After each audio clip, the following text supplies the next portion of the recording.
Well, welcome back to the podcast, Stormwater Creek podcast. That is, it is just Abe today. Poor little Austin had a lot of he had some technical difficulties, and so we just decided to move on without him. Man, he did send me a text that just said, "Hey, I can't do this." But we are joined today by probably one of our oldest guests on the podcast. I think you were probably on one of the very first Stormwater Creek podcast, if not the first one.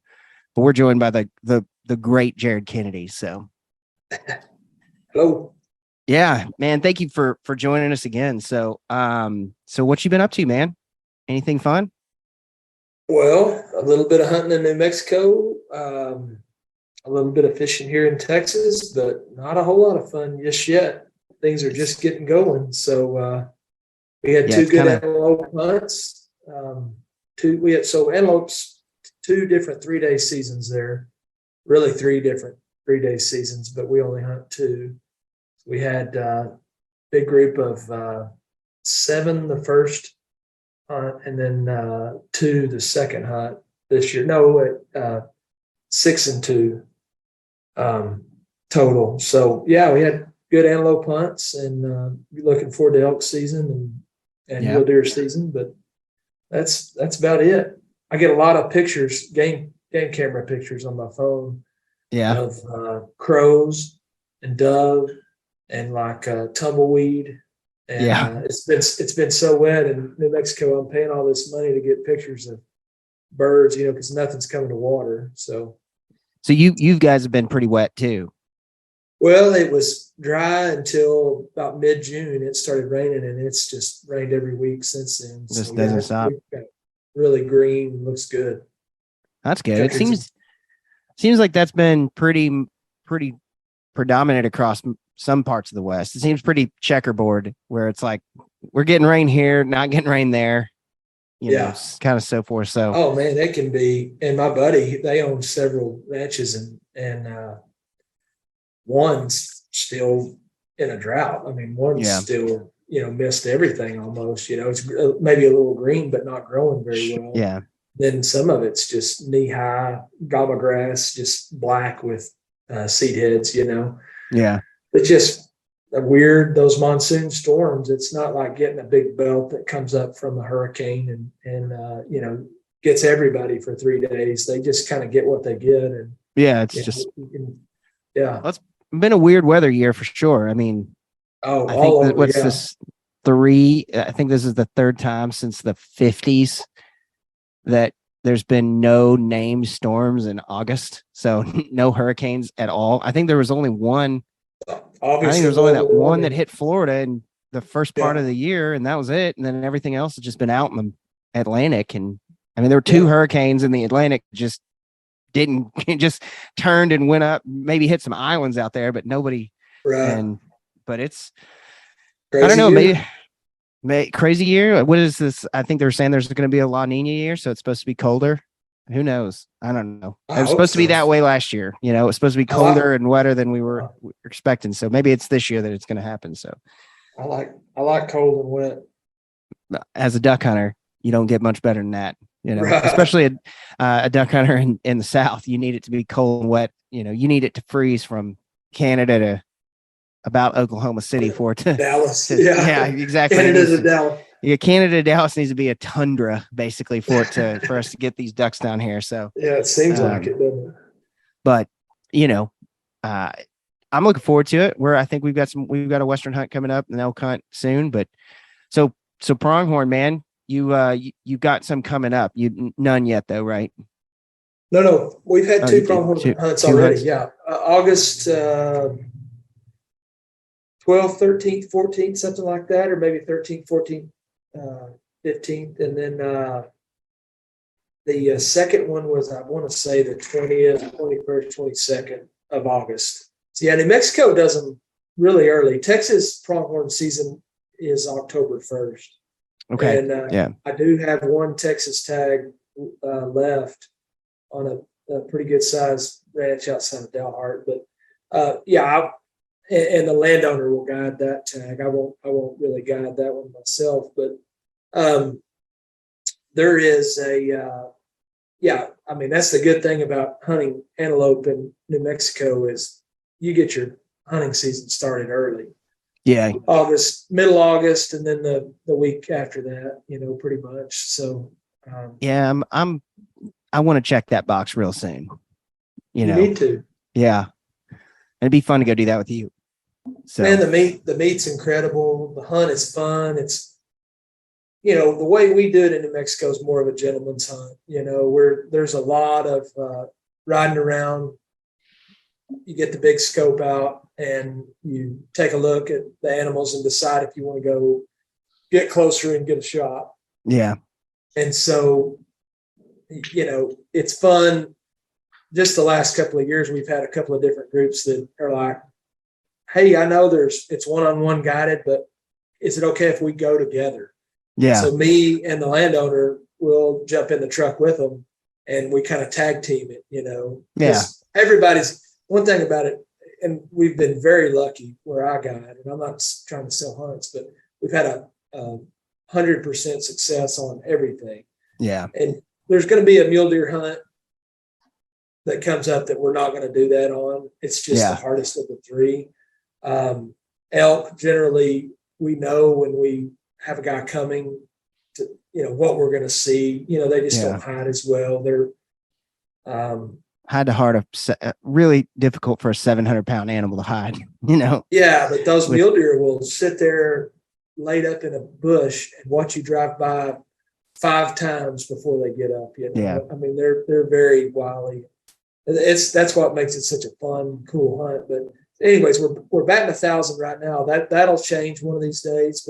But for pronghorn, guaranteed, by noon the second day, you've had a chance to shoot a really, really nice animal. And if you can shoot at all, if you can hit vitals at 300 yards, period, you've got no excuse not to take home a really nice animal. So pronghorn's a little bit more of it's kind of like upland hunting if you're used to, or even like going on a good duck hunt in the morning, where you get to talk and visit with your buddies, as opposed to sitting in a whitetail stand.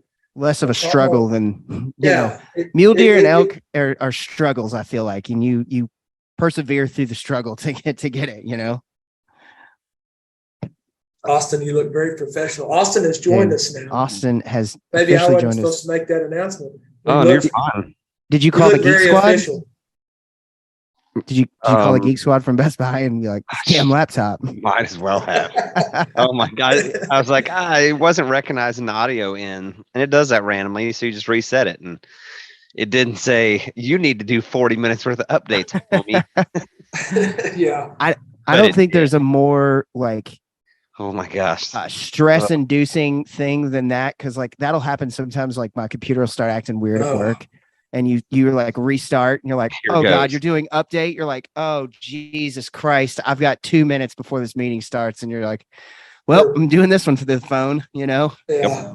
For my day job, my real job, I used to do these little events at these kind of high-end retirement communities, not the like nursing homes, but where people were still moving around pretty good. Yeah, exactly. The active communities, the Del Webb. Yeah, and I would get there and just crap my right damn pants that something was like some technology deal. I've had all these people show up and we got food. Something was going to fuzz out on me, and damn, I just lived in constant fear that. It's the worst. Yeah, it's the worst. Yeah. Anyways, here we are. Well, we're talking about hunting and pronghorn. Yeah. Yep. So, yeah. So, in terms of pronghorn,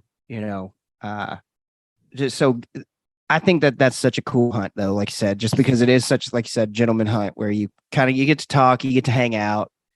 You're probably sleeping in a bed at night or in a cot at least. You're not sleeping on the ground, which I think there's just pretty much no matter what you do, sleeping on the ground kind of sucks. It can be more comfortable. You can make it more comfortable, but you're taking a 0 and making it a 4, or a 5, Yeah, I agree 100%. Just the difference in a cot and a sleeping on the ground. A cot. That was like when we were hunting bears with Jeff, sleeping in a cot at night. having good dinner cooked for you. So Like, change all right, the game. this is awesome. I can do this. Rest. Yeah, you can go a long time like that. Yeah, Yeah. you That crappy night, good sleep. sleeping on the ground, just waking up cold 2 or 3 times. It adds up quick. It does. Yeah. The older you get, the Worse it gets, you're like, what the Oh hell? my gosh. Why am I That's what doing this? I was telling you about when we hunted up there in that country you're talking about going in. We run across this guy. He's 55 years old, probably. He's up there all by himself. And I had my college roommates, kind of one of my good hunting buddies.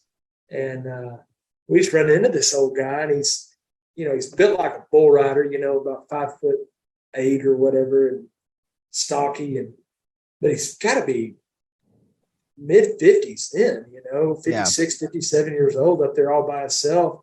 And man, he'd been up there 10 years in a row and kind of had that place figured out. Yeah, knew where This to go. year, I think he was kind of not really wanting to get off in there too deep and all that. But he'd killed several bulls up in that country. A really neat guy. But man, I cannot imagine being almost 60 and sleeping on the ground for 10 days. It's a different way of going about it. But you got to kind of stay tough like that. Take a canoe trip where all you could take. Abe, you said to me the other day, why are you so obsessed with fitness? And what was my answer? So I'm not old and shitty. Yeah, exactly. Yeah, that's So this I guy. I was very unsure why you were questioning me when I was saying you should do some exercise. I didn't want to go work out after being hammered drunk all day the day before. That was your Messy decision. drunk. I know, but I didn't want to wake up. That's the and main do that. reason to go, though. You gotta Exactly. You gotta have your own penance, Yeah, I just went the next day. Those I went Catholics, the next day. those serious Yeah, ones would whip themselves with the cat of nine tails. Yeah. That's what you got to do to yourself. You got to Abe. beat it out of yourself. I went the next day. I went the next day and beat it out of myself. That's for sure. I wasn't going to do it that day. So speaking of antelope, so here, let's look at this. That one we were texting about? The folks at home who are just listening to this can't tell, but this is a 6.5 Creedmoor bullet that I found buried in it was a Hornady, I can't remember, American Hunter or something like that. Anyways, but I found this buried in a hindquarter right up next to the bone, and I just cannot believe that it did not. You can't see it on the Hold audio. up the very tip obviously. of it. Let me see the tip. The tip is Hollow the point little motel. plastic polymer has come off, but Did it other than have that? you can't tell. It has no expansion at all. Yeah, it had a little plastic polymer. It did? deal. Okay. I think that's the bullet that killed Kennedy. It looks like the perfect bullet that killed Kennedy. The one bullet Yeah. theory. Yep.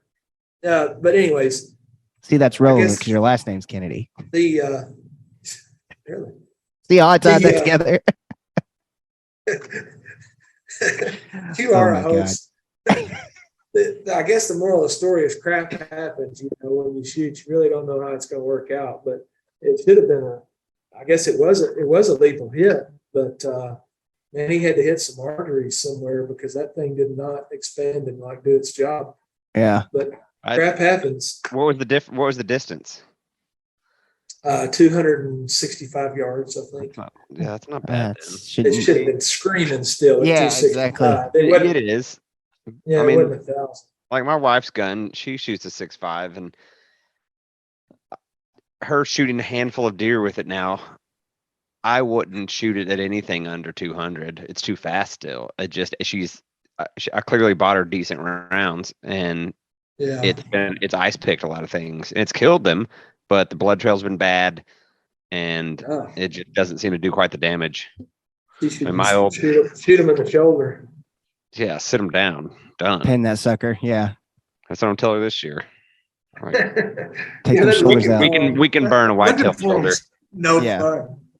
They're being made into brats anyways. How I'm slouching on this video because my back is so messed up. Oh yeah. Speaking of physical fitness, I have let myself go just a hair, and I was trying to get back into it, Austin, and man, I had screwed myself up terribly. Got to go to some sort of orthopedic or something. Doing CrossFit? So yeah, I mean, not really, But- but similar. Yeah. cleans or snatches or something like that. What, That'll give heavy you ball, you monkeypox. know. What'd you say, Austin? That'll give you monkeypox. We'll give you monkeypox. CrossFit. Oh Wink, my God. wink. Wink, wink. Oh boy. Don't let old Jeff Bynum So, hear you say that. You know, you he were lives and asking- dies by CrossFit. Whatever. You Susie were, comes out monkeypox. So, anyways, antelope hunting, it's a fun hunt. It's if you're going to take a guide, and I'm assuming that's why y'all have me on your illustrious program here. Let's talk about going with a guide, but antelope's the cheapest, of the big hunt, Mhm. Western hunts that you can do, and it's action packed. They're not hiding from you. I mean, they may take off when they see you at 1,000 yards, but really they're not hiding from you. They're out there in the open, just kind of doing their thing. So you get to see a ton of animals. You really get to be selective in how you approach it. And some guys are probably a lot more. We're parking the truck at daybreak and we're going to walk 5 or 6 miles to go get a good vantage point. We're all private land, and it's more of a let's drive around. We'll look at them from a half mile off and decide if that's something that we want to get a game plan to go see. So we save a lot of time by having a Dvorsky with a 95 millimeter objective and, the big, put the big eye on them and decide if that's something you want to go see. And then we'll talk about how to get closer after that. The longest stalk is 400 or 500 yards because we can get to a road where you can hop out and get in closer without, really screwing things up. But that's a luxury of being all private. So yeah. Sounds like a fun hunt. I want to do it. That's a box I'm getting checked in the next 2 years, I think. I'm going to come out there and do it. We talked about this last year. I know. Let's do it. I know. But then I bought a house on the coast. So kind of had to choose between pronghorn and elk, and I'm going elk. So yeah, do the elk thing. Yeah. What do you got coming up, Austin? I hadn't drawn anything. Last week, St. Paul Island, Alaska just reopened. So maybe duck, maybe sea ducks. I'm talking to Jeremy Ullman. Yeah. See, he said he's scrambling to fill this season, so we'll see. Pronghorn definitely is. I mean, you and I talked about. We saw you last year. I'm totally into that. But yeah, sea ducks in Alaska's bucket list hunt of mine, and got uncles who want to go, so we might do it. Might do it. Awesome. Do it. Yeah. I want to see one of the miters. Eiders, what is it? What Harlequin and Old Squaws? Oh, they don't call them Old Squaws anymore because of course that's racist, but they're still Old Squaws. Yeah. What is the fishing all done by that time of the year? By the time you would go? Okay. I'm sure there's fishing to be done. This happens in early January, late December. It's like a 2-week season. Oh wow. Cold. It's cold up there then. We had Ramsey Russell on last week, and he was just like layer. And it's not even. Yeah, it's super. I mean, it's crazy cold. It's in the Bering Sea. But the issue is you can only bring 50 pounds of gear because the plane you're chartered. So it's like you got to pack real efficiently to not freeze to death and get your gun and shells to shoot. But you're not camping, right? You're just no. You're in a lodge, right?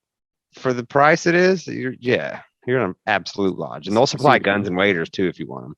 I'll probably use their waders so I don't have to check those, but that'll save you 20 pounds. Those neat. You gotten your new waders yet? We'll be here tomorrow. Oh, nice. What'd you get? Some gator waders.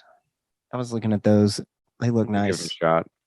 Yeah. I forgot. So when I was hunting yesterday morning, I had that group pass over while I was out running around done hunting. I just kind of jumped out of the boat and knelt down. I knew it was shallow and forgot how leaky my current waders are from last year. I mean, it was like the crotch and the knee pad, just you turned on a hose. Yeah, just like and obviously it's not cold. So it was like, oh, yep, these are still leaky. Oh. Leaky waders the worst. Leaky waders is all waders eventually. Oh, yes. That's my rant about $1,000 Sitka waders. Is 100%. if I would pay $1,000 for waders if I could go into a shop and they would measure me like a tailor does and build me waders that fit me. Because waders are all kind of like, yeah, you're husky or you're regular, if they even do that. And then you buy a boot size. If I could go try on, lacrosse boots and they measure me and make waders that fit really good and that were comfortable and were lifetime warranted, quote, I'd spend the money, but they don't. 10 years. Give us 10 years. 10-year warranty. 10 years. Awesome. 10 years. But at the end of the day, yeah, it's a lifetime warranty until it's not. Because if you bust up 3 pair and they decide to warranty them, eventually they're like, oh, that's not covered. Because that's how it's going to go. Yeah. And at the end of the day, all waders leak. That's what they do. So the $1,000 magic waders are going to leak. I mean, can't fight water. No, absolutely not. You can't. I mean, is it water or is it just walking in them? I think it's just walking in them. It's the seams. The seams are always yeah. If somehow you could build a one-piece wader, I guess like those overalls they wear in fishing boats, like those rubber ones. Yeah. If you could build waders like that had no seams, maybe, but then brush is going to shred those. So yeah, I get it. It's tough, but I can't find the justification to spend more than $250 when I know I'm going to get a good run is going to be 3 seasons. Yeah. If you told me I could spend $1,000 and get 10 years out of them, no questions asked, $100 a season, I'm into done. That. No problem. But I don't buy it. I just don't buy that they're $750 better than what I'm currently buying. Than the Academy. Yeah, the Magellans that I know I can beat the hell out of for 3 seasons and go buy a new pair for $250 and be done with it. And if you wait to the right time, you can get them cheap. Yeah. So yeah, that's my wader rant. I'm with you. Makes sense. No. It's sound I'm advice. To spend money on good gear. No. If I can see the benefits. The ROI. Yeah, exactly. Because the point of diminishing return in waterfowl gear comes quickly because you're hard on it. In and out of boats, freeze into the boat, Yeah, ice anywhere with ice. You're hitting ice right at the knee, right most of the time. Knee, exactly. And in Texas, it's not so much the ice, it's just all the brush. Yeah. Like just beating on it, if you were out on open water banks with ice, you can kind of stomp that, I guess. I don't know, but down here it's fucking alligators. Yeah. Whatever. I told you guys about this 8-foot gator, right? Mm-hmm. We were hunting and this group in this unit right next to us start shooting birds, and they thought it was a 4-foot gator. So they were watching this gator just come and snatch dead birds out of the water. And so finally they were like, all right, enough's enough. Let's just grab our gear and get the hell out of here. So they go out, they start pulling decoys, and this gator comes after him. And I never got if they shot the thing, because I guarantee you I would have shot the thing. Here's the deal. Bird shot. Totally. I mean, just piss it off. You're right. But I feel like it would definitely go, all right, I'm going to take a second, like, depending on how far away it was, right? May think twice about coming at you. You may just go, you know what? Or pissed off more because it's too far away, and it's like thump it in the nuts. It's like, oh, it's on now, buddy. So they call the game warden, and the game warden comes out, and they start. I guess they were trying to get the thing out, do something with it, and they look at this thing and they're like, "Oh, guys, this is not a 4-foot gator. This is an 8-foot gator," and it was on a nest too. It had a nest right there, so it was aggressive. Problem. The term they used was problem gator. So, and I had yeah, exactly. I had my first run in, obviously, with the game warden because they were there. So with my digital license, they were as like, well, let's see how this works out as much as everybody else was.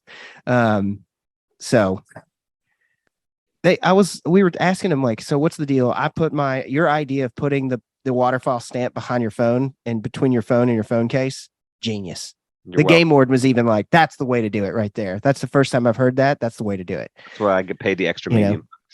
Exactly. he was like, somebody did a Xerox copy. I was like, what? Wait a minute here. If I get stopped by a game warden and I hand him a Xerox copy of my federal waterfowl stamp, he's going to be like, nah, bro. Nah, bro. No. You and your buddies bought one. Yeah, exactly. I don't think so. So yeah, they were like, yeah, we're going to see how this works out, especially with deer tag and stuff when deer season comes, because you still have to tag the deer. It's a digital login, just like other states do. Well, no, you still have to take and tag your license number and the date and You tape it with tape. Yeah, duct tape or something. Yeah. Oh, I didn't read that. You write it on there. That's Yeah. E-tag in New Mexico is the same thing. Yeah. And we were real hesitant to want guys to do that, but we've had so many guys come on a hunt and show up at camp and they left their tag at home. It's kind of like now, and the tags that they printed this year are horrible. They just dissolve in the water to save money, I guess. New Mexico did that. So now it's almost like E-tag's better. And that, I think they have the crappiest tags, known to man. That way people will go to E-tags next year. I'm guessing everybody's going to go to that eventually. So I mean, I think it seems to be the EMP goes off and we're exactly, fixing stones out there. Yeah. We all turned back into the Comanches and the Apaches. Right. Oh boy, I almost welcome it. So let's hit the reset button. So yeah, well, tell me you don't share the sentiment. We're different. You want to purge more than anything. Like if I could give you a Christmas present that you love more than anything, it would be like you get to have the purge happen. No, I'm just not. We don't need to get into my controversial opinions on here. You're right. We'll save that. We'll save that for our next podcast, which will be with Jackie Parker. So, oh yeah, that's gonna be. Oh, so okay. So I have a question for you. The game Marry, Fuck, Kill, right? So you got to marry one, you got to fuck one, you got to kill one. You name 3 people, and you got to pick one. One to marry, one to fuck, one to kill. So marry, fuck, kill, pronghorn, deer, or elk in terms of hunts that you've got to. Yeah, you don't actually have to have sex with them, Austin, with your face. You don't look at me like that. This is horribly worded. Like you're just falling apart right now, buddy. Been a long day. I'm saying you said marry, fuck, kill, and then started naming animals. Like you should have rethought this whole program. Like we're gonna pause this and let you think of everything you've done wrong. And the sentiment I'm saying. Again. No, I don't. Oh, yes, you do. No, I don't. You get to keep one. Jared's get rid of one, and you get to never do one again. So explain it again like that, like not bestiality. Yeah. I didn't think many people would take it bestiality. You're the one that's marry's like something that you would do forever. Yeah. And the other ones would be fun once. Yeah. But the other, you don't ever want to do it. You can't ever do it again. Do that for pronghorn, deer, and elk. Man. Mule deer or whitetail? Dealer's choice. Dealer's choice. Well, that's tough. If I only had one hunt to go on personally myself, if just circumstances were that I just got one hunt that I could do every year for the rest of my life, I think hunting elk in the rut with a bow would be my choice. If you just said there's just one deal that you get to go do. Yeah. And low odds of connecting or whatever, just all that be damned. I just don't think there's anything more pure in hunting than that. Where we hunt elk, elk, it's in my guiding life, where we hunt elk, to me, it's not as special. I mean, it's people that are just going to rifle hunt. It's a damn good hunt, but it's not the Vermejo. I mean, you're not going to drive, 200,000 acres of, different calling and going to see all this stuff. The elk are kind of there, and you just got to figure out a really good way to get in on them and get a good rifle shot. And so it's not, the way where I'm guiding wouldn't be something that I would do every year. Mule deer every year, no doubt. If I had to, where we hunt, if I had to hunt one of those species, or where I guide and outfit, if I had to hunt one of those species, it'd be mule deer. Just because the challenge is so much. It's a lot of glassing. It's a lot of frustration. And you just, even though you're eating good meals and you're sleeping in a good bed, it's not the same frustration as being in the high country somewhere. But the challenge of knowing that there's a giant deer out there that you just can't see, and he's not going to show himself maybe for 3 or 4 days. All those hunts always go to the 4th day. Well, I say they don't always, but I mean, yeah, you've got a good chance of looking at the same country for 3 or 4 days and finally turning up a really good deer. You know, that's I mean, just the challenge of that and the mental game of that is really exciting. Antelope is just fun. I mean, antelope, the whole hunt is just fun. Nobody's been hunting since last year. You're there in the middle of August and you're driving around and everybody's having a good time. And you leave Texas and it's 105 degrees and you go up there and the highs are in the high 50s. And, it may get to 92 or 3 degrees, but it doesn't get there till 2 o'clock in the afternoon and it's dry and you can see 7 miles, and it's just it's just kind of a great way to get your season started. It's even for me as a guide, I'm always real nervous kind of going into those hunts. I mean, yeah, I reserve the house, but is it, double check this, and I've got, 10 guys to cook for 3 meals or three days, 3 meals a day. So, there's just a lot of things that kind of go into it. But, once I get there and everybody's sighted in their rifles and we start scouting, middle of August to get out of Texas and go do that, it's just so much fun. Yeah. So I really don't know how to rank those in order, but if I had to just pick one, I would go mule deer hunting every year. Just being a masochist or whatever, it's a real hunt. That's the one thing about going into somebody's house and they've got like a tanker mule deer hanging there. More than likely they've put in some work, or at least got really lucky. And I mean, that's very special. You can go into a house with a big couple of whitetails and just try to guess whether or not they were high fence, Yeah, absolutely. I don't know. I think I want to hunt mule deer real bad. I want to hunt all these things. I want to do it all. I've done one of them for sure. You're going to kill a big elk this year, and then next year you'll figure something else out. Yeah. Elk hunting in the high country where you're going is, man, if I wasn't doing this guiding thing right now, I'd go every year somewhere. Yeah.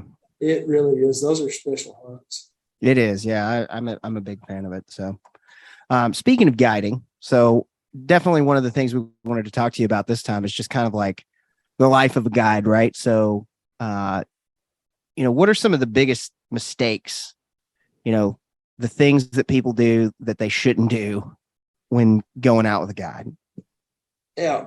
Number one, you need to be real familiar with your weapon.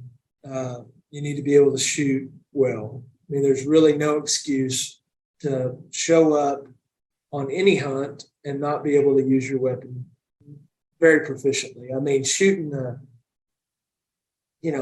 when you're nervous and everybody's standing around, but we shoot at 100 yards up there because it's only 5,300 feet elevation, but things happen. You just need to make sure everything's good on paper. So we go out, we'll have guys shoot a 7-8 inch, spray of bullets. And it's just, that's unacceptable. That's when you get there, right. If something got bumped, that's a little different. But when you get there, everybody needs to be able to sit on a solid bench and shoot a 2-inch or 3-inch group. And if you need to adjust a little bit for the altitude, you may have to come down a little bit. There's apps for that. Yeah. Anyways, that's the main thing. Everybody ought to be able to shoot. And where we hunt, that's the biggest problem is, somebody that just can't shoot. And we've been real lucky. We've had a lot of really good hunters. So we've had some years in the past where it's been an issue. We had a guy shoot 27 times. There's just, that's rude to your guide. 27. That's Yeah. it's rude. That was on antelope hunt. Rude to your guide. That's terrible for all the other hunters because I don't know how many animals they looked at that he missed, completely missed. But you've got everything in the county stirred up at that point. If you shoot at an animal 27 times. Physical fitness where we hunt is not as crucial, especially with the guide, because the guide's going to do, we get a big elk down in the bottom of the canyon. You've paid your way and unless you just want to, we're going to get that elk out. How many people you have who kill an elk in a shit place and are like, no, I'm going to help here. Do most people kind of try to pitch in and help or quite a few offer, a lot of times if there's a couple of us around, we don't let them as much. We've had one or two that didn't want to hold the leg while we got in there. Yeah. He's not what was the reasoning? That's y'all's job, right? They just I don't want to do it. Yeah, it was just kind of like, I've already paid and this is, I'm not even going to do this. What do you, I couldn't, there's no way on earth that I could stand there and watch. You couldn't hold me back. Yeah. No, I'd be like, no. I'm going to do this. Why don't you boys hold the legs and I'll handle the rest? Yeah. Yeah. Some people would want to do that on a big elk. It's a pain in the ass. I was in really good shape on that one too. And I was up inside there, trying to cut through the diaphragm and get the heart and the lungs out because we had to break him down and move him where he was killed. And my shoulders seized up. And it was miserable. But, people pay, and, that's why you got, Absolutely. I can understand that. But tip really well. And, most of them do. Yeah. But the thing, since I started the outfitting myself, the guys that we've had have been great. Yeah. We haven't had any trouble at all. I can imagine it's just like dealing with the general public in any situation. You're going to have most of them are pretty good. And then you're going to have a couple knuckleheads. Sure. And we've got so many repeats that we know what we're getting into. Our mule deer hunters this year, I'm almost giddy ready for their hunt to start because they antelope hunted with us last year and they were awesome. Yeah. They, we ask them, so they shot good at the, when everybody shows up middle of the day on a Friday before their Saturday hunt kicks off. And sometimes we'll meet them for lunch in town. Most of the time we're just meet us there, in the afternoon. And if they get in and the house is ready, I'll send them the coordinate or the address of the house and the code to get in. And so they may go drop their stuff off and then come out and we meet them right at the range. And everybody gets out and we, get everything ready and got a really good bench, got a really good set of targets. And, these guys shot great last year. It was a real estate broker from Dallas and a guy that does nothing but nose jobs, ear, nose, and throat doctor, but all he does is rhinoplasties. So really cool guys. But we didn't know that at the time. They show up, they shoot lights out. It's like, I'm going to put two down there and those two are on top of each other, 2 inches high at 100. And you're like, okay, we got some killer shit. All right, let's go get a beer. Yeah. So we go back to the house and visit in and we're like, well, we're going to go look around. But there's just two of y'all this year. Y'all want to just ride together? Or no, actually they proposed that to us. I said, well, we'll split up first thing in the morning. They're like, well, wait a minute. There's just two of us. We know there's going to be animals. Let's just ride together. And we're like, man, that'd be great. So the four of us, me and he was a landowner, but he, obviously guides too. He gets in and those two guys get in and I open all the gates, which is, I have had guys hunt with me, that I've been guiding that made me open all the gates anyways, driving and opening all the gates. But it's really nice to have a dedicated guy to get out and get the gates. Yeah. When somebody says, my brother-in-law wants to come on a hunt and I'll pay you a little bit for his groceries, I'm like, bring that son of a gun. Yeah. I'm going to turn him into the gate opening sucker all weekend. Gate bitch. Anyways, these guys show up, they shoot lights out, and we're driving around that first evening looking at antelope, and we've got the big scope out, and we're getting like good video. It's really awesome. And we know there's a couple of really nice antelope around, and we're trying to kind of turn up for these guys. We drive around and look at like 10 different groups, and we lean over and ask them, hey, how far out do you feel comfortable shooting? And both of them were deadly at 800 to 1,000 yards, but they're like, let's try to keep it within 600. So at that point, you're like, oh gosh, this is all right, blowing a lot, and I felt confident these guys could actually pull it off and knew their equipment really well. And you can do all that in Texas. You don't have to have the mountains to be able to like know your equipment and Not at really learn how to shoot off of a backpack laid down, or shooting sticks, or shooting a mirror, or off the top of a hood of a car. There's just different ways to kind of go do things, but just shooting off of a bench your whole life's never really going to get you that far if you're hunting out west. You need to be able to lay down in some rocks and get comfortable shooting off of a backpack or a bipod. Stuff. Yeah, just stuff. Just whatever. Yeah. Hold them next to a tree. It does not or translate. A bench post. Yeah, all that stuff, really should be kind of your goal, is to figure out how to get steady and make a good shot no matter what you've got with you. And that's like a real hunter. And even if you're driving in a pickup and only going to walk a couple hundred yards to get a shot at something, you need to be able to improvise a rest and get it going. These guys were awesome at that. And, lay down on the,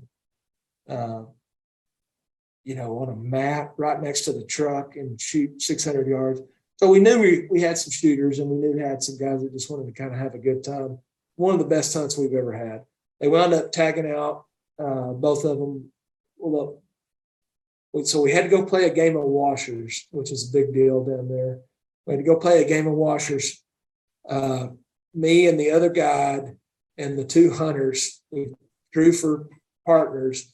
And so it's me and one of the hunters and the guy and my landowner buddy and the other hunter. We drew for washers. We drew for partners. We pitched washers, and the loser had to shoot second.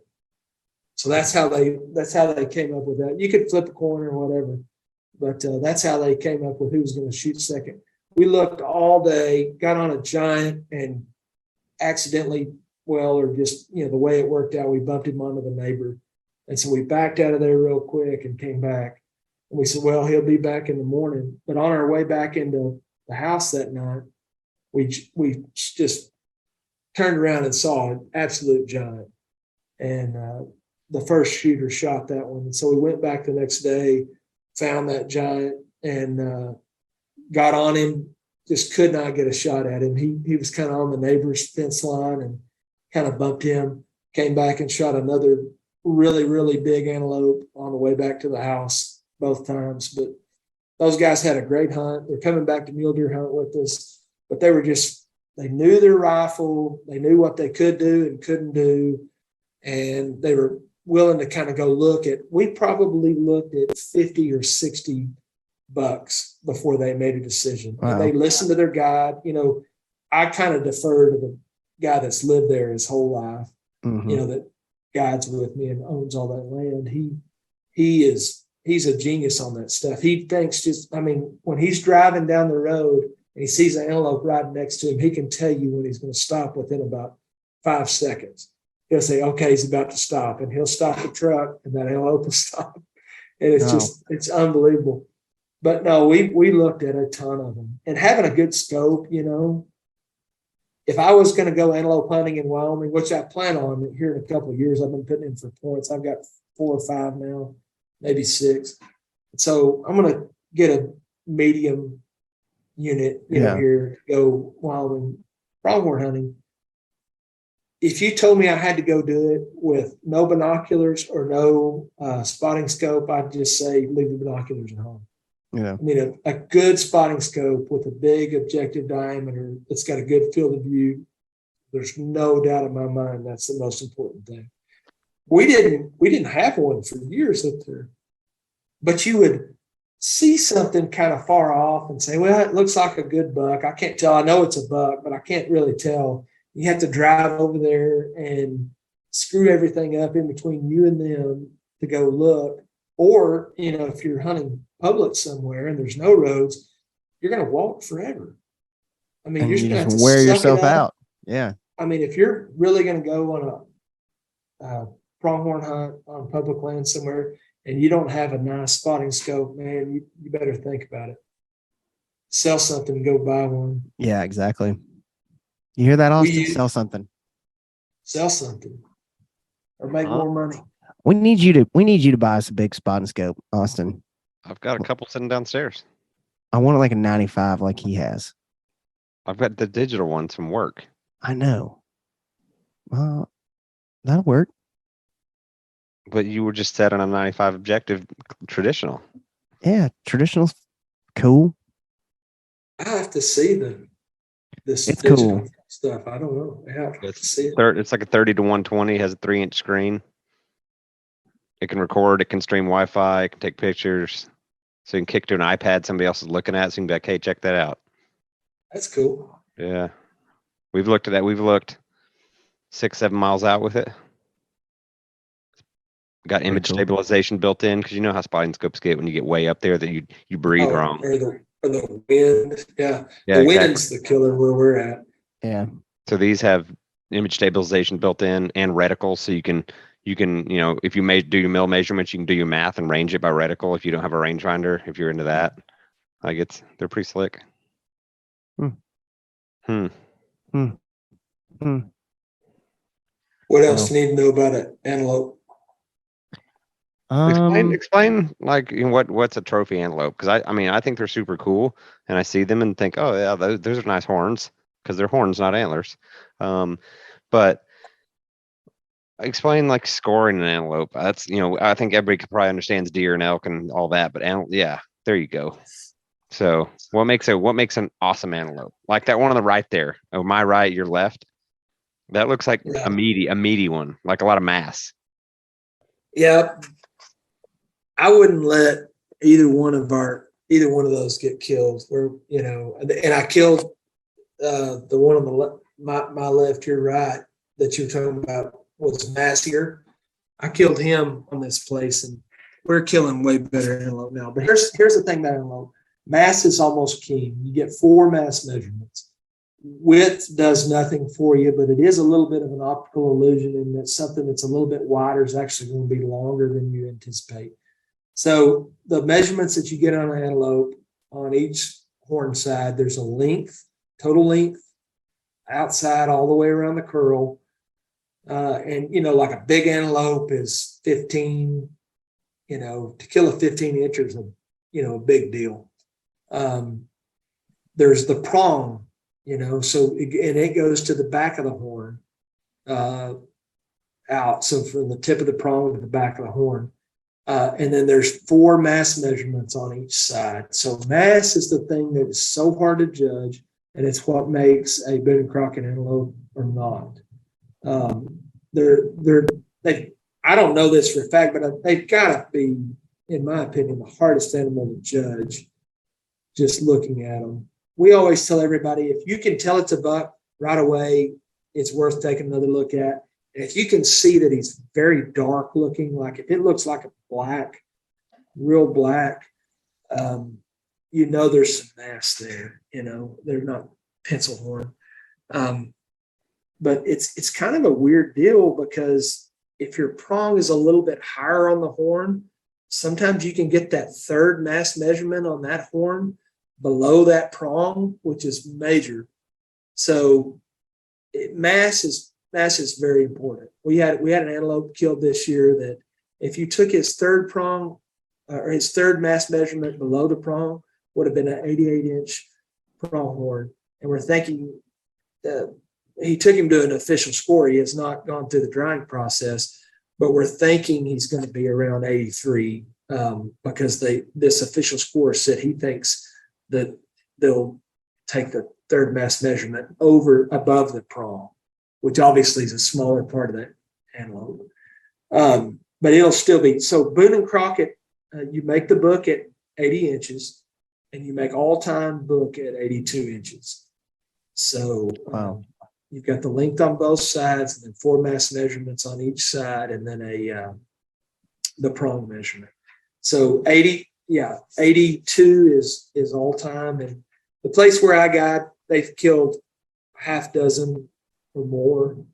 And then again, we killed the biggest antelope that we've ever killed. We killed this year. And it was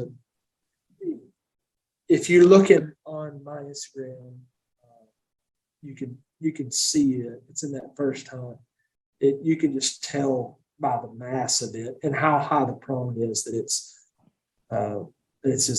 a real giant. And what's the thing is when something has a lot of mass, it looks like it doesn't have as much length as something that doesn't have as much mass. I mean, that's just the way your eye tends to look at it. But this one you can tell is long, and I think it was 15 and a half inches on both sides, but giant mass, just giant mass. Dang. I mean, like my hand like that below the prong. I mean, the first 2 mass measurements were, every bit of. Oh, wow. God. Yeah. That is a big one. Yeah. And if you saw him out sitting with a bunch of does, you'd see him and say, well, that's a big one, but you would have to kind of really dissect him. Yeah. We knew he was a first day shooter. We didn't know he was that big. Yeah. So pronghorn does are horned also, correct? For anyone? No. No? Maybe a few, but I don't know. I don't think so. Huh, okay. They're not like ewes. But now juveniles will have a small horn, but Oh, okay. All right. I thought Rams, like yeah. different types of rams and goats. They do. Yeah. Okay. Yeah, Audad for sure. Oh, Audad. And the pronghorn it's more closely related to a goat than it is a deer, It's right? in its own genus, I believe. Yeah. Yeah, they're completely apart from all that. Somebody told me one time, this is an old guide we used to guide with, that their closest relative by DNA was a rhinoceros. Really? And I have not looked that up. I have not checked into that. I have not confirmed that, but they really have there's nothing like them. Yeah. And they're really truly like them. just kind of left over from the plasticine. They're just yeah. Apparently there was more than the one that's left. There's 4 or 5 or 7. I can't remember how many, but there was more different types of antelope back then. But yeah, they're weird. The hollow hair, fast. They don't like to jump fences. A lot of them will go under fences. That is just kind of weird that Giraffe. they're that athletic, like a giraffe. Oh, you're doing a little Jamian? Oh, is that you're looking that up? Yeah, I got you, boys. Yeah. Giraffe. Look that shit up, Jamie. The American pronghorn is the only remaining species in the family something Latin that originated in North America. To the pronghorn's closest living relative is the giraffe. Okay. Anyways, cool animal to hunt. Cool. I mean, one of the prettiest capes. You guys can see that, but I mean, there's a lot of people that have a really nice whitetail on their wall, but man, to have a really cool pronghorn, I just think they're different and cool, and I love them. It's definitely one of those things that you look at, and it's always like, I go into somebody's house and I see a whitetail, and I'm like, oh yeah, cool. I'll look at that, and all right. But you look at a pronghorn, I'm going to go give it the 3rd degree inspection of just like, man, look at that thing. That thing's cool. Yep. Neither one of mine are big, but they're just sentimental. Yeah. One I killed in college, kind of my first big game animal was that smaller of the 2 pronghorn. And then the other one I killed on a hunt where all 3 me and both my brothers. So all 3 of us killed one. So They're just fun. It's a fun hunt. Y'all need to come do it. I'm in. Let's do Yeah. that. Maybe for the 40th. Yours is already passed. Yeah. You old man. I have a question for you, Austin. How much milk have you drank today? Half gallon on the way to work. Oh my God. What? I think about milk and my guts just fall out. Yeah, I showed up to Acufire finishing it, and they were like, "Is that milk?" I'm like, "Yeah, bro, 1,000 calories, knocked it out." Are you ordering milk in bulk yet? No. You're just buying are you buying like two? He's got Like his own some cow. some people Yeah. stop for energy drinks. I stop and snag a half gallon of milk and work on Dude, it. how many weird looks have you gotten inside of a gas station? Just like, Oh, I got stopped at a grocery store, son. I'm a professional. oh, How gassy? okay. How gassy are you? Nothing. I'm a goat, man. Like I could probably eat a tin can. Like nothing bothers me. I'd give anything to have that. If I drank the milk that you drank, I would be dead. I can smoke a gallon in a day. It really doesn't bother me at all. Ugh. It's easy calories because my biggest thing is I get busy and trying to be in shape and lift some weights and be not old. My biggest thing is eating because Yeah. I just get sidetracked. What do they And it call sounds a guy crazy. like you? Like an end of door for what's not as what's there's like the different body types. There's a guy that has to like take calories in to maintain his weight. Then there's guys like me that walk past a cup of milk and a donut and gain Put on 15 17 pounds. Yeah. Yeah. It's I'm an easy keeper. I'm doing everything I can to live over 200 pounds, and I can't keep it up. Jeez. Man. I don't get it. It's wildly annoying. Well, you're also just like I feel like you are in a different gear than most people live their life. Why's that? I don't even know about your metabolism. I just know that your mind runs in a different gear than most people. And I think because I ebb and flow in and out of that, and when my mind is in that extra gear, I'm the same way. I know I start to watch my weight drop if I'm not eating. But the problem is I'm a fat ass. I eat. You'll eat like a taco at night and go to bed. Yeah, I'll like eat yesterday, a taco I for got in lunch, bed, and like then I'm starving, and then I realized like, oh, I ate a piece of cheesy bread today because I just I forgot. can't do that. That was all I ate Forgot to eat. yesterday till like 10 p.m. was a piece of cheesy bread. And then I was like, oh, I guess I should eat something. So I ate 2 pints of ice cream and like half a thing of tortillas and peanut butter. Oh my God. Jesus Christ. And then drank a half gallon of milk for breakfast. Oh,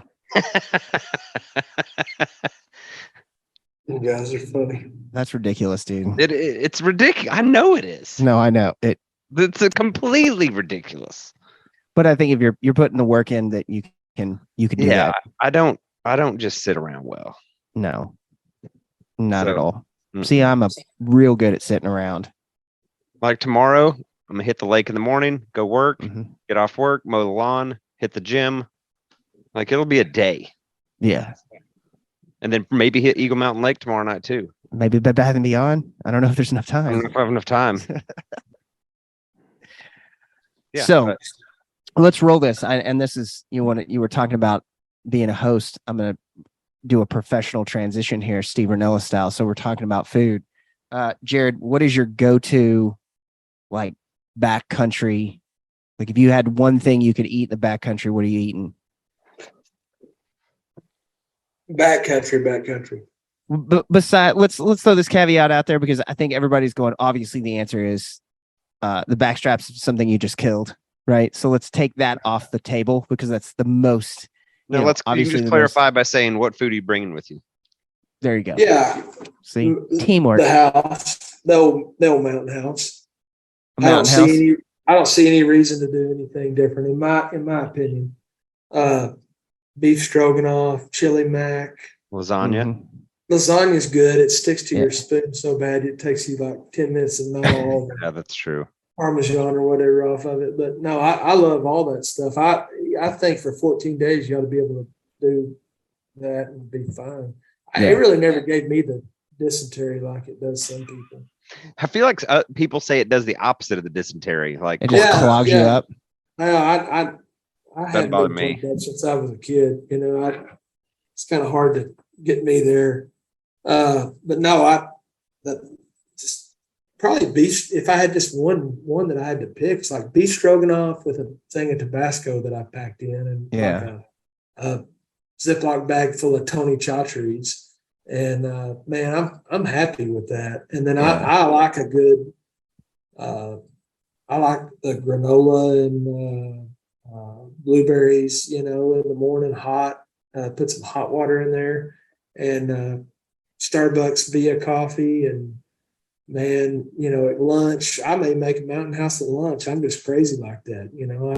I take my stove and chili mac that shit up at lunch. Exactly. And, I ain't worried about it. No. You got your stove. You may need to do some water. You know, you may need to boil some water because your stereo pin gives up on you or something. You might as well have your stove with you. Oh, How heavy is that? And a couple of meals. I mean, I just never could get enough calories doing those high mountain hunts like that. I could eat and eat and eat and just, you know, as many calories as I could get, and I'd lose 15 pounds. And come off of there looking like Justin Bieber off the you know. But not pretty, you know, more manly looking than that. A little bit more haggard. More like a crackhead.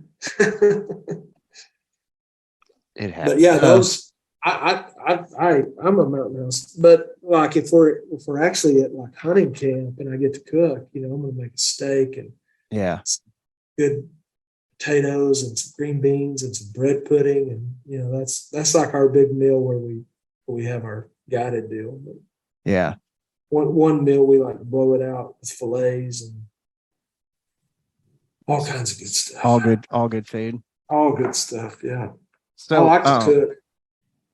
Yeah. No, you're. I mean, you've cooked for great us cook. a couple times, and I always enjoy that. You know. Our faux dad hunt was you cooked deliciously. Yeah. I don't even know what I cooked. I don't remember. Exactly what you just said. Yeah. Steak, potatoes, green beans, whiskey. Cooked a hell of a whiskey. We cooked a hell of a whiskey. See, that's the thing that I can go to a gas station and get food and not kill myself, but milk fucking put me down, bro. You know. I'll eat a gut grenade like nobody's business, but a jug of milk. You ought to try goat milk. Goat's milk. I think that's. I drink that lactate stuff. You know, that seems to give me the I can drink that no problem. You know, so I got like the protein lactate this time. So, oh boy, you know, cool. So, hey man, just being honest here. Hey, that's sharing that, pulling the veil back. You know, So, in terms of things people bring that you just shake your head at, we're shifting gears back to guide questions here. So, you know, what is one thing that you've had clients show up and they start pulling their shit out, and you're just like, what? Yeah, actual so out and you're like, did you bring? That's a new one. Okay, what? You know, probably a rifle that they don't know how to use. You know, most of the time they don't bring a whole lot of a rifle still in the box because they think, well, we've had some of that, and and a guy that has a really nice rifle with turrets and all that he has no clue how to use it. That's way more dangerous than a guy with a 2 to 6 power, you know, Redfield or whatever. I don't know. I mean, I'd rather have some old guy. Some guy that has a bunch of fancy stuff he doesn't know how to use. We really don't get a lot of guys with a bunch of weird stuff. We've had a few that, I mean, they full camo it out and have a face mask on to go antelope hunting, and it's tough to break it to them that, hey, we're going to be in the car most of the day. Leave that in your pocket until you need it. I'm ready. Like you're in blue jeans and a flannel with a cup of coffee, and they're all Pacific Warrior over here. No, we don't. you might as well be really blue jeans and a camo shirt, but most times we at least wear a You're trying to solid look the pant, part at least a little solid bit, pant right? and a long sleeve Man. camo shirt. Yeah. It's just like at our deer lease. We've got 14 box blinds built, and they're nice blinds, like 2 people, office chairs, and all the dudes put heaters in them when it gets cold. Well, little, Mr. Buddies. But everybody dons full camo and layers of all this stuff. I'm like, bro, you can wear like basketball shorts. It's cool. Yeah, I mean, Like, Yeah, get off your 4-wheeler, walk your 10 feet. yeah, exactly. much.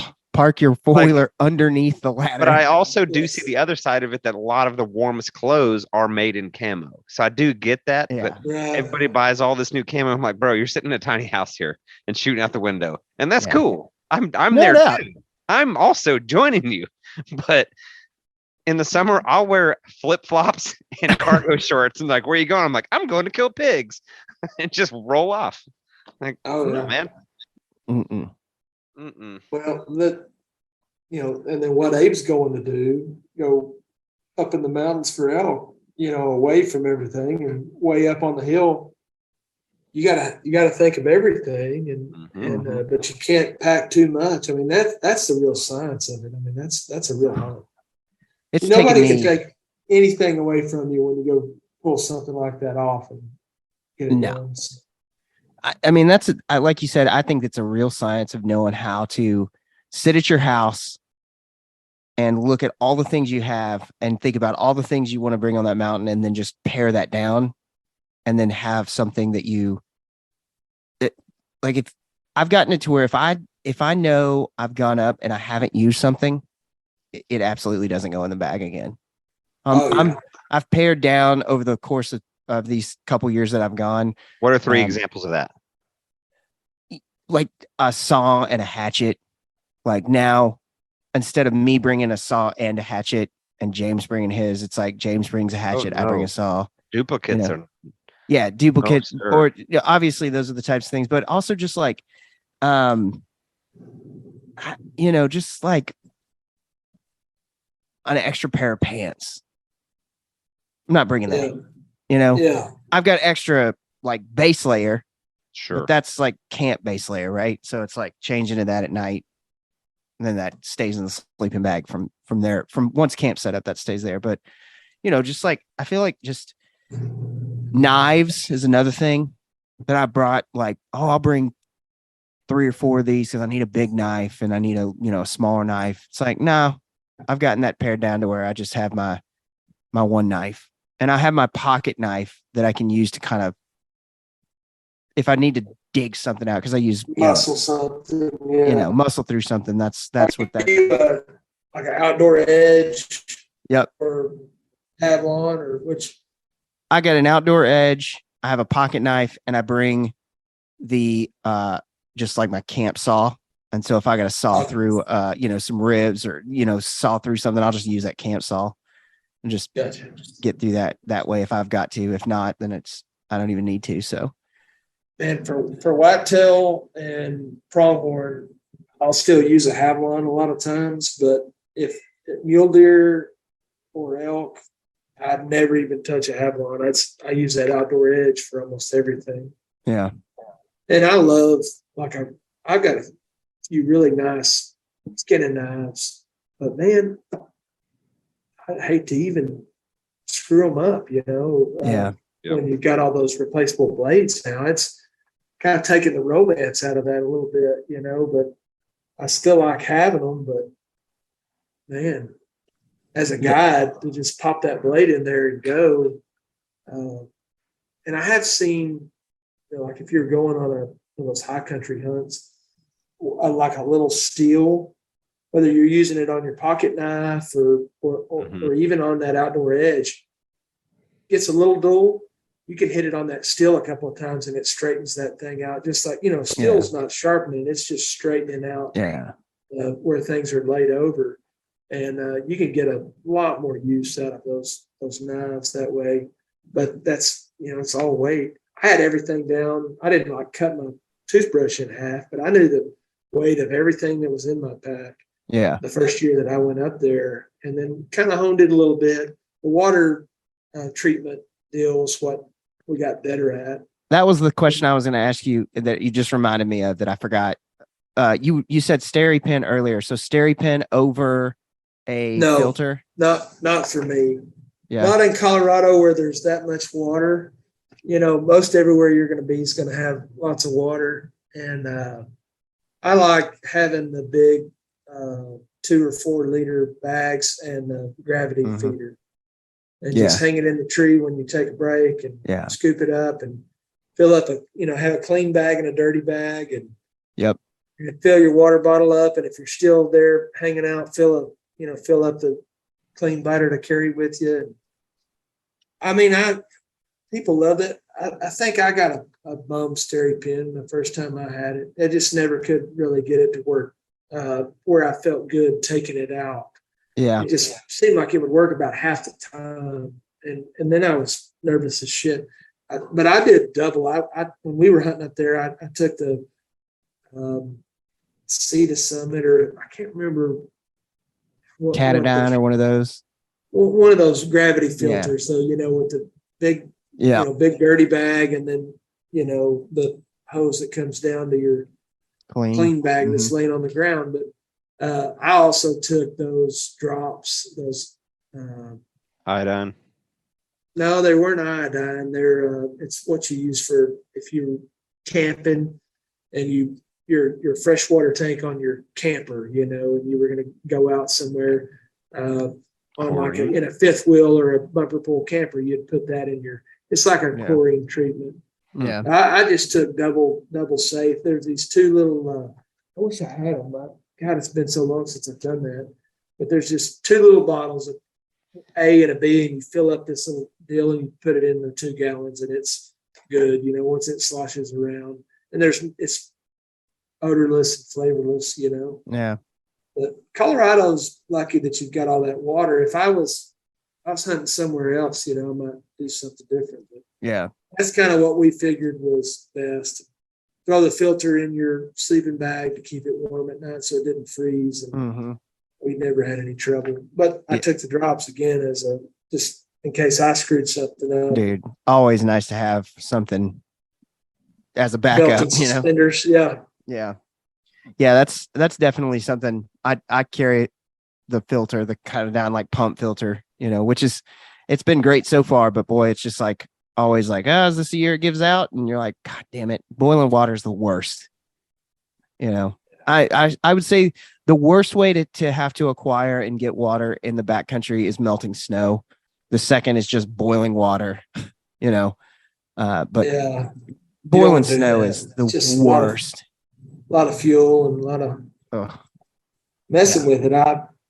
You won't have that trouble the season you're going. No, I'm hoping not. I mean, last year they got slammed during first rifle though, so hopefully we don't get that this year. But it's already cold up there. I mean, it's in the 20s a lot of times up there. So, but yeah, I think water treatment. That's always one of those things. It's like, how do you do it?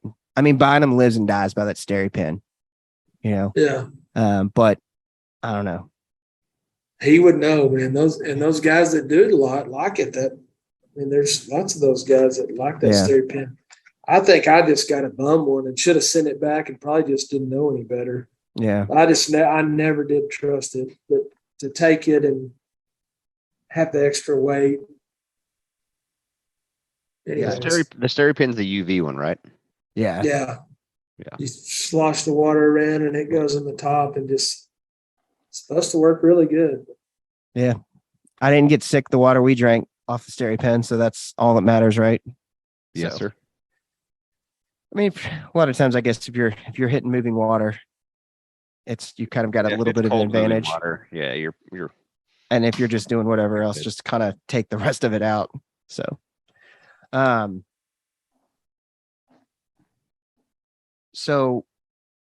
what are some things you do to get ready physically to go up on top of the mountain? What's that regimen look like for you? Oh, I mean, hiking a lot with the heavy pack and, some high intensity stuff, a lot of cardio. Yeah. Just trying to get down to a weight where you can move around good too. Leg heavy stuff. I mean, the thing about it is at high altitude, like where you're going to be hunting, you don't want to be carrying a ton of extra muscle. You No. want to be lean. You want to look like one of those whippets. You know what I mean? Yeah. You don't want to look like an English lab. You know No. what I mean? You want to go in looking like a greyhound, like a small Italian greyhound Yeah. that's hungry and ready to go. Better Yeah. go with it, Abe. Whip it. I am. Let me tell you what. Right now, I haven't looked like a greyhound or a whippet since high school. I used to run those 5Ks, and they every now and then a 10K or something like that, and you'd show up and there'd be those 2 or 3 guys that look like whippets at the front of the line, and you're like, screw those guys. I'm going to go find their car and slash their tires right now just for running that much. Exactly. I run 5Ks like Kevin and Oscar from The Office. I get in a car, I drive to the end, I get out of the car, I cross the finish line. Well, No, I mean, being lean and just all Yeah. leg stuff, but yeah, I mean, really, find some good mountain bike trails. I mean, in Galveston, that's going to be kind of tough. Oh yeah, no doubt. Hiking on the sand. Hiking on the sand itself would probably be pretty good for you. I mean, Yeah, It's good that you go up a day or two before to kind of get acclimated to that. There's coming from sea level. No way around. Like that is. We've learned. I would rather cut time off the back of the trip and add time to the front of the trip before a hunt starts to do nothing but acclimate. You'll have better success than you would if you were trying to like get up there right when a hunt starts and go up and then try to attack that. Because I mean, I guess it's different for everybody. Some people can just go up there and it doesn't bother them. And other people, it's just, man, it'll eat your ass up. It doesn't matter how good a shape you're in. It doesn't matter what you've done. That altitude will whip. It just hits different people different. Yeah. There's no doubt about it. And one of the most fit guys that I know came on the first elk hunt I did up there in that unit where you're going, and he was Mr. CrossFit, and just he wasn't an ounce of fat on the guy. He hikes to the top. We're camping at like 11,500 feet or something. We got this camp picked out that we picked out on Onyx maps, and it was like a straight shot down to the parking area. You could just look down there and see like 3 miles away. Trailhead. They hiked straight up. They got there at night. They drove up from Texas, got there in the evening, came up right about the time we were making our mountain houses for dinner. And you see them kind of coming up, and it was dark by the time they got there. Man, his heart got to racing. And he was up in the middle of the night, and I thought we had accidentally, our fire had gotten out of control, because I look up and there's like a huge fire outside. Orange glow. He's out there stoking that fire. His heart is just will not quit racing on him. He had altitude sickness, terrible. And like I said, one of the fittest guys I know. And I was in pretty good shape that year, but I wasn't in as good a shape as him. And man, it just hit him. And I think he's just one of those guys that just can't. My wife, she's always in better shape than I am, but we go skiing every year. And one night, every time we go up, she's always has a little bout of altitude sickness. Sometimes it's really bad. Sometimes it's not bad. Yeah. But Lauren, my wife's the exact same way. When we go skiing, there's one day of the trip, she's put down. Yeah. Some people it just hits them, and you better know that before you go out west. And I mean, that's why you go in the summer and go fishing. And we climbed Wheeler Peak last year, which was a lot of fun. And a year that I'm going to do Wheeler Peak's the tallest mountain in New Mexico, and it's not like technical to get to the top of it at all. It's like 13,600 feet, but it's just a slow walk. But if you go the long way, it's about 8 miles up and 8 miles down. So it's a long day. You probably want to split it up and camp halfway, but we weren't that smart. But, doing stuff like that, going for a couple of trips, in the summer going up, and getting in the mountains and just kind of seeing what that does to you. Yeah. At you get up there in altitude and things are just a little different. So And it is a big difference, between, even if you're at 7 or 8,000 feet, but then you go up over 10,000. It's different. It's a different ball game. above 10, and then when you get to 12, it's like you're watching a soap opera of somebody else's life. You get up there at the top, and there's like all these people around, and you're just kind of like, I don't know, out of body experience almost. Yeah. You're just almost watching from the sidelines. Things get weird up there, real high altitude. I don't know how those guys do Everest and that stuff. But Oh my God. 26, what's that? 26,000 feet? 24,000, something like I that. think it breaks 30. Oh, Everest God. is 30,000 plus, I think. Oh my Yeah. God. Yes. There's yeah. no air up there. Yeah, Crazy. you got to run oxygen because once you hit the death zone, Yeah, these guys like, now, your I body think is dying. everybody does it with You have to. oxygen. Yeah. Mhm. Well, Yeah. what else? I think we've talked about it all. We've been cussing and discussing for a little while. So I think it's gonna be a good year. I think we've got what is it, La Nina in effect. So I think we're gonna actually get a cold winter.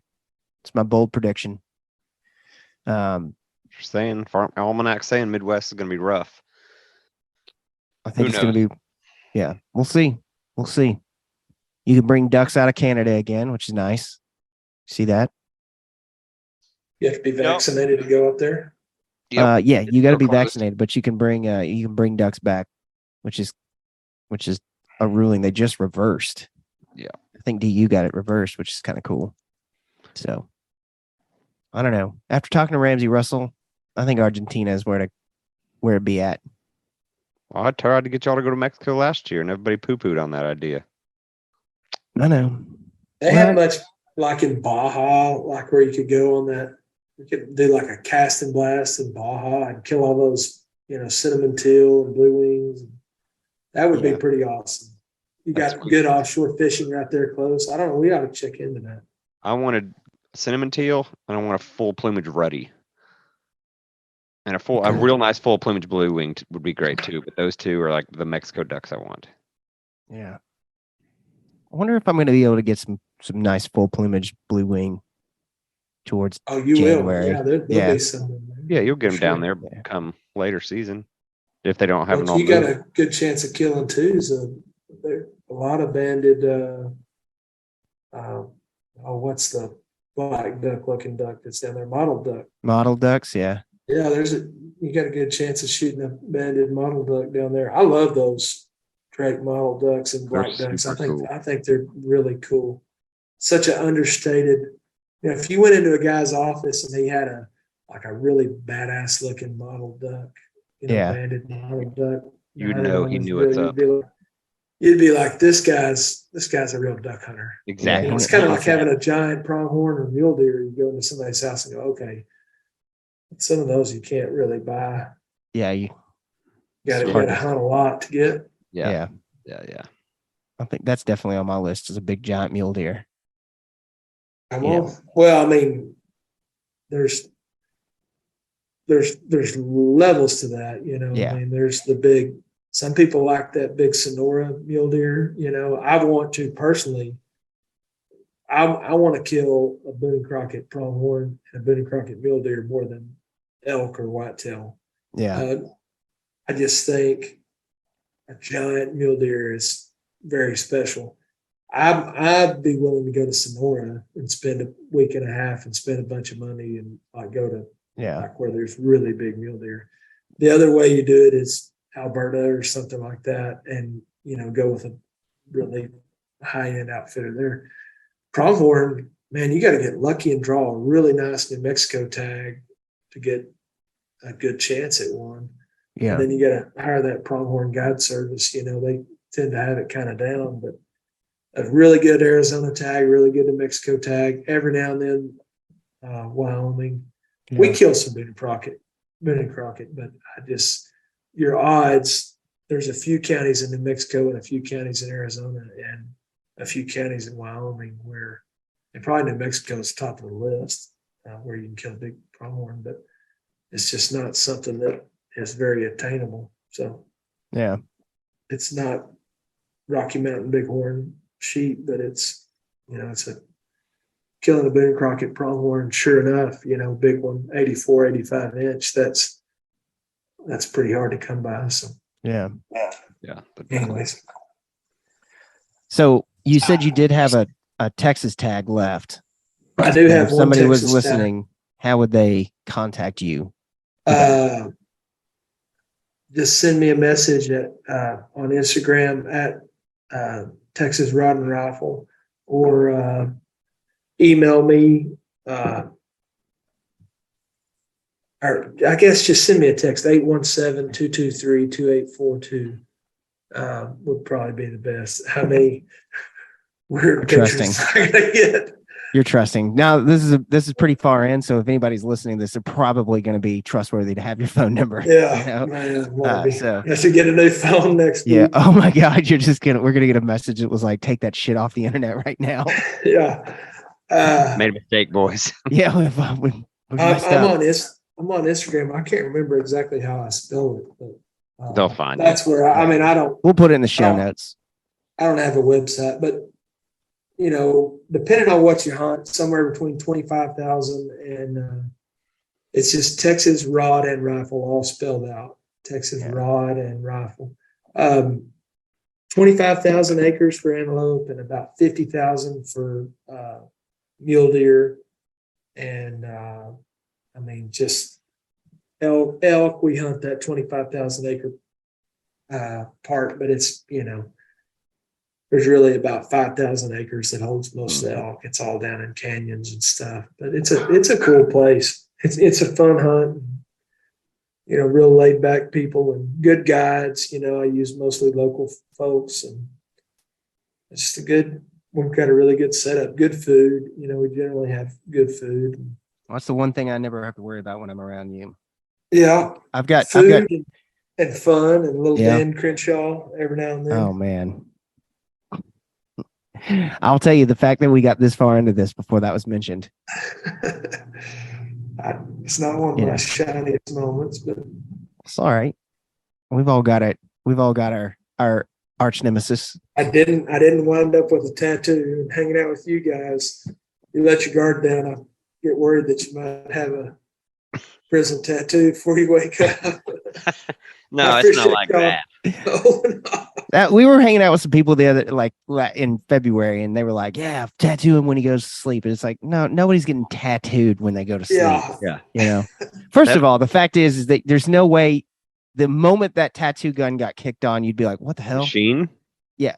So you have to hold machine, gun, whatever. XOXO on his butt. Let him explain that to his wife. Well, you'd have to be Abe. Real drunk. We've been trying to convince Abe to get a teardrop that's a McDonald's M. They want me to do a McDonald's M underneath my eye, or a big M on my throat. The arches on my throat. He loves McDonald's. I mean, or one behind the back of my ear. That's the other place. I'm fine with that. To do it. In-N-Out burger. Yeah. Hey, man, that's every time you and I got lunch. That's where we went. I noticed that about you. That if Abe got to pick, I felt like that was 50-50 between our offices. That was the closest place. So it was, yeah. So thanks come down here. No doubt. Come down here and let's hunt some ducks. We'll get you some model ducks down here. Hey. Come. We'll catch some redfish. Austin knows how to cook redfish real well, so he's got a banger recipe. Pretty dang good stuff. True. Hard to beat. I finally caught him too, so that's neat. Yeah, we checked that box for you the other day, which is nice. So, well, everybody, thanks for listening. Check out the show notes if you're interested in going on a pronghorn hunt, elk hunt. This is the guy to go do it with, because you're going to probably kill one and you're going to eat well and have a good time. So I should bring back the old music. We should. You should write us some new music. Maybe I will do that. You should. Cool. I think that would be awesome. Maybe it was Jared and I were talking about this the other day. I think it was when we were driving out to duck hunt Saturday morning. Yeah. You weren't here, Abe, obviously. Oh. Give me some feedback. Tell me what you want. Well, I'll get something worked out. All right.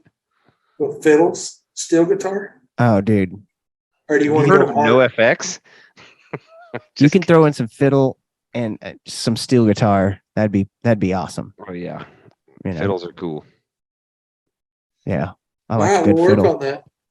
All right, well, We'll use it. we will, because I'm in charge of editing them again. So if I got that new music, I'd put it back on there. It's always good to hang out with you guys. Always Thanks for- good. Thanks Dude, for having me. we need to bother our other friend and go find some West We Texas do. place to try to kill an Aldad. Exactly. I think he's still dealing in that medium. So You get that land baron friend of yours to, Yeah. but quickly he's going to get to a point where he's no longer, he's going to be like, I can't hang out with you people. Yeah. He's Be working on it. highfalutin. So He's going to be highfalutin, highfalutin. he's turning into a regular old, rich dad, Land poor baron. dad. Yeah. Little Robert Kiyosaki over here. Yeah. Good night. All right. Y'all have a good one. We got a duck hunt in the morning. Yeah, Night, we night. do. Night, everybody. Thanks for See listening, you guys. later. Stormwater Creek is the best. Grinch, the captain. Abe, the helper. Jordan, the problem solver. I hope you like Stormwater Creek. Stormwater Creek.